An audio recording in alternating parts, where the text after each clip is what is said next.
I'd love to question you on some of the things you've already said. All right, if you don't mind. We will put the ball in your court. So I think what's going to happen now is we're going to go into discussion. Hope so. Right? Okay, and you're going to ask me some questions, we'll discuss, and I'll ask you some. Sure, and I'm happy to essentially take the things that I said in my opening statement and slot them in and apply them to the things that you just said right there. So you began by saying that the Bible is a strange book to ask these questions of because of its purpose. I assume you'd agree with me that the Bible is a collection of books rather than a singular text, with different authors, different intentions, and most importantly, different genres. So the first question I suppose I'd like to ask you is, do you agree, for example, that at least some biblical texts are attempts at historical biography, such as in the Gospels? Of course. I would agree with that, but let me just qualify it this way. Sure. When we think of the Bible as revealed, the question now becomes, what do we mean? Did God write the book? Did God inspire the book and human beings wrote it? Did God show human beings events that they then described in their own words? Okay, so the reason these things are important is it seems to me, to answer the question I raised earlier about in the beginning God created the heavens and the earth, the way I understand it is there's a perfect revelation shown to a gospel, to a Bible, to a Jewish scribe who sees it, so to speak, but writes it in his own words. When I look at the book of Revelation, same thing. And does it get anything wrong? Do those scribes get anything wrong? It's quite possible that they, when you say get anything wrong, they are writing it in human terms. I mean, you know... Well, I mean the specifically mundane human things. I'm not talking about when the author of Genesis says that God created the heavens of the earth, or talks about the Spirit moving across the face of the water. This is clearly mythological. This is clearly an attempt at mythological writing. That's fine. It would be silly to ask if that's true or not. But when somebody... I don't think it is mythological writing at all. I think that it is simply... I mean, put it this way.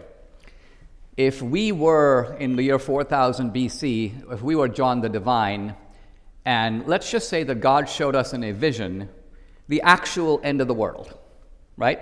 Sure. Apocalypse. We would then write down the 4 horsemen of the apocalypse, death and famine and destruction. We're not engaging in myth-making at all. I'm actually writing what I see. So you think there'll be a 7-headed demon? Of course not. I'm saying that to me, what I'm seeing is so, let's just say, for example, it is a thermonuclear explosion. Sure. of a kind that the ancient Bible writer doesn't even know what it is. Yeah. Right? And the consequence of it is death and destruction and famine. He's going to write it down the way he sees it. But right? Where's he going to get the 7-headed dragon and the prostitute from? This is like a human attempt to describe a nuclear reaction? Yes, because when words and images fail, metaphor is the actual conduit to truth. Now, I'd understand if that were the case, if you said that perhaps after a nuclear blast, somebody describes it as, the gods of fire descending upon man with their flaming swords or something like that. But like a prostitute and a 7-headed dragon? Well, first of all, I'm not saying it is a nuclear explosion. The problem is we're given this admittedly phantasmagorical future account, right? Sure. It is so wrenching and powerful that many people, for example, have tried to render it by art. Yep. And it's not easy to do it, right? Mm-hmm. It's not easy to do it because we have to stop and realize, first of all, that we're dealing not only with the limitations of perception, but the limitations of language. Let me give you a simple example. I come to America from India. I have never eaten a mushroom. Okay? I ask you, Alex, what does a mushroom taste like? Sure. I would submit that you would be completely unable to render to me in words, however lengthy and ornate, what a mushroom actually tastes like. That may be true, but I was asking, for example, about Jesus' presentation at the Temple of Jerusalem after his birth. This is not like trying to describe a mushroom or the end of the world. No. Okay, so now let's talk about that. Hold on a second. This is a historical event that's being recorded by one New Testament writer at the same time as another New Testament writer says that the family had traveled to Egypt. I don't think this is an attempt at metaphor or allegory, as I would say of Genesis. Whether you think that is or not, I would say that in the case of the Gospels, we can agree that on at least some instances, this is a clear attempt at mundane history. This is not an attempt at writing some kind of metaphor to explain a truth that's otherwise unknowable to the human mind. It's a very straightforward attempt to record what actually happened, and they contradict each other. They contradict each other because they're written by 4 different people. Sure. So one of them is wrong. let me ask you this. If God were writing it, I'm quite sure he would have written it once. You would need 4. Sure. Okay? So some of them are wrong then? No. Okay, so when you say they're wrong, let's consider Luke's gospel for a minute. Yep. Luke is a medical doctor. Luke is not present at the events being described. Mm-hmm. Luke is virtually in the position of Thucydides writing the Peloponnesian War. Now, Thucydides did fight in the war, but in most of the events described by Thucydides in the Peloponnesian War, he wasn't there. Making them very unreliable, right? No, on the contrary. It is, in fact, the most reliable account of the Peloponnesian War that historians have. Let's not say that it is reliable, though. No, it is. What I'm trying to say is that when you're talking about historicity, and you're talking about historicity now in the ancient world, you have to recognize that these people are not approaching it as modern historians. Luke is going around interviewing people. So let me ask this very, very straightforwardly then. Okay. Luke says that after the birth of Jesus, the family fled to Egypt. Matthew says that they went to the Jerusalem temple. Are they both correct, or is one of them wrong? Who the heck cares? I mean, look. Well, I do, and so well, do you probably do, the people who are listening to a debate about whether the Bible is true. Let me say why what you care about is not only trivial, but indicates a kind of unwillingness to try to get what the text is trying to communicate. I'll tell you why I don't think it's trivial. Because I think that the reason why Luke may have invented the flight to Egypt, he tells us. Luke says, when he records the flight to Egypt, and then they return from Egypt, he says, this is so that we can fulfill the prophecy from Hosea chapter 11, out of Egypt I shall call my son. Now, in Hosea, God is talking here about the nation of Israel. At least in this case, unlike the Matthew prophecy, the prophecy actually exists and we can interrogate it. It seems to me like what Luke is doing here is attempting to display Jesus as the fulfillment of the Old Testament prophecy. And in fact, he tells us that that's what he's doing. Therefore, if it is the case that Jesus didn't go to Egypt, and didn't come out of Egypt on his return, then this would undermine Luke's attempt to identify Jesus as the Jewish Messiah, fulfillment of the Old Testament prophecy. That's why I think it is relevant. Well, look. And not trivial. Right, but I think that Would you agree with that? I mean, do you think it's a completely trivial point? If it's so trivial, no, I think that the point, why is it included in the first place? The point, as you stated it before, is trivial. The point you're now raising is not trivial, but the point you're now raising is one in which you have 3 centuries of Jewish-Christian disputation about whether Jesus is the Messiah, okay? And by and large, the disputation breaks down in this way. The Jews are the biblical literalists, and the Christians are the sort of metaphorical readers. And I say this because let's take a very famous passage that bears on this very topic, where Jesus is talking about the destruction of the temple. And the Jews go, you said the temple would be destroyed. Now, interestingly, Jesus did say the temple would be destroyed, and the temple was in fact destroyed in 70 AD. In fact, 40 years after Jesus said that, the temple was in fact physically razed to the ground, and the Jews dispersed in a huge diaspora. But my point is, Jesus doesn't reply that. Jesus doesn't say, hey, listen, wait 40 years. Jesus says, no, you're misreading me completely. When I said the temple, I was actually speaking of the temple of my body. He doesn't tell them that. But this is stated. But we're told that that's what he means. We're told that's what he means. So what I'm getting at is, here you have a case where you have an event, you have a Jewish literalist reading and a Christian metaphorical reading. Yep. Another example, and. So would you say then the flight to Egypt is a metaphor? Is that what you're trying to say? In other words, I'm trying to understand what it is that you're doing here to actually answer the question that I'm asking you, which is about, because here's my theory, here's an idea. Okay. Luke, the author of Luke, invents the flight to Egypt in order to identify Jesus as the Jewish Messiah, meaning that when we read Luke, we should note that where it appears that he's making historical claims, we should note his willingness to twist history in order to fulfill a theological Well, you don't know claim. if he's doing that. You're assuming that. This is your theory. No. What I'm saying is that that's one thesis to explain the contradiction between Luke and Matthew. If you want to say that it's trivial, then fine, but we still have to explain how it comes about. And what I'm saying is one idea of how this comes about leads to us undermining our trustworthiness of Luke. What I'm asking you for is your explanation that would not lead to us having to undermine the trustworthiness of Luke. I don't have the ability to referee that passage. I'm not aware of this contradiction. I'll have to go back and look and see. That's fine. Go and look it up. But what I am doing is I'm questioning your methodology and your kind of what would I call it? You got the Jews and the Christians arguing about events, and they're very complex events, and they're very powerfully meaningful events. Like let's take for example, Abraham and Isaac are going up the mountain. Mm-hmm. And Isaac says to Abraham something to the effect of, where is the lamb for the sacrifice? And Abraham says to him, God will provide. God will provide. Now, in a Jewish reading, this whole thing has got to be understood in terms of, here's Abraham, he's willing to sacrifice his son, God says stop, it's a tale of obedience. In the Christian reading, it's not that, or it's not only that. The Christian reading is, Jesus is the Lamb of God who takes away the sins of the world. So when Isaac says, where's the lamb? And Abraham says, God will provide, it is a foreshadowing of a significant event in the New Testament. Now again, as I say, the Jews and the Christians argued this for 3 centuries and more.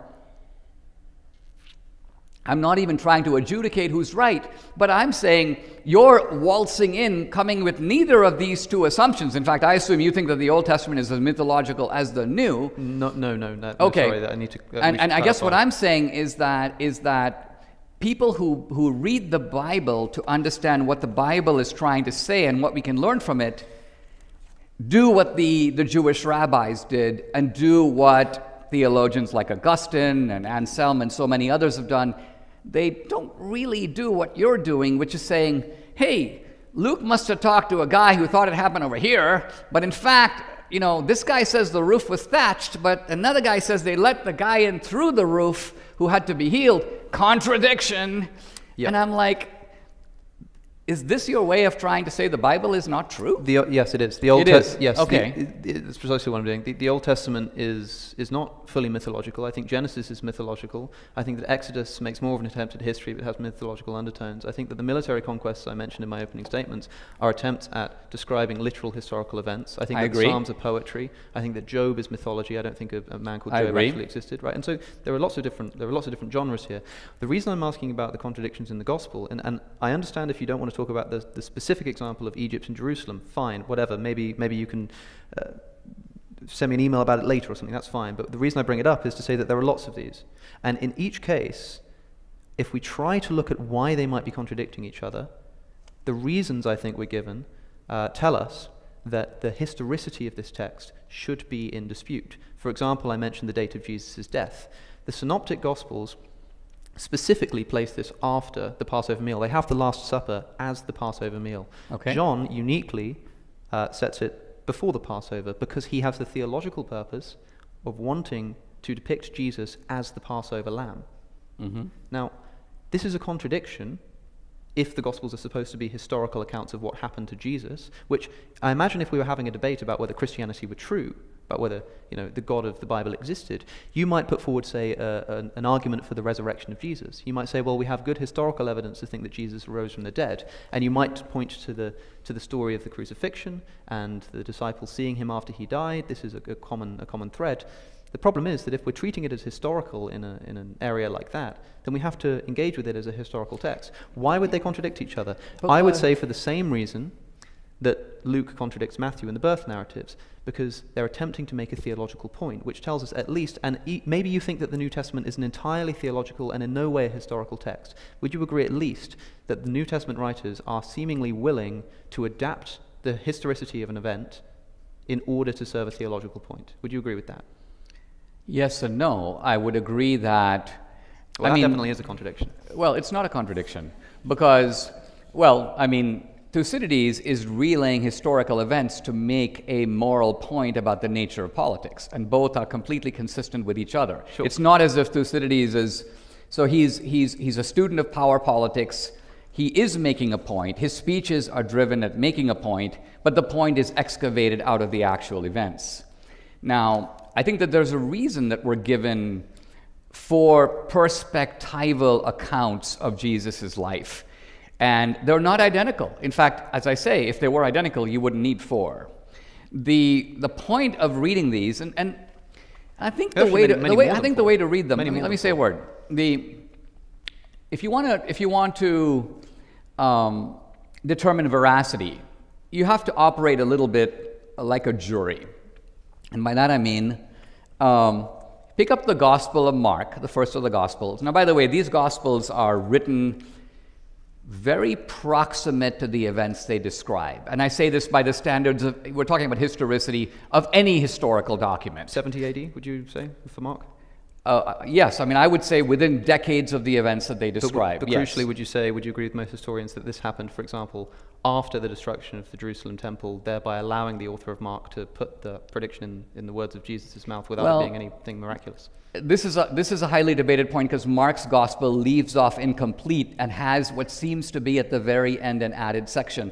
I don't want to debate that little fragment of Mark. Here's what I'm getting at. If you've never read the Bible, and we've all read the Bible in a way, I was raised Catholic, and so I was habituated to going to Sunday Mass and sort of felt like I didn't know the Bible. I've heard these stories read and so on. But it was a completely different experience for me as an adult to go back with critical skepticism and just read the book of Mark straight through. It has the complete ring of authenticity.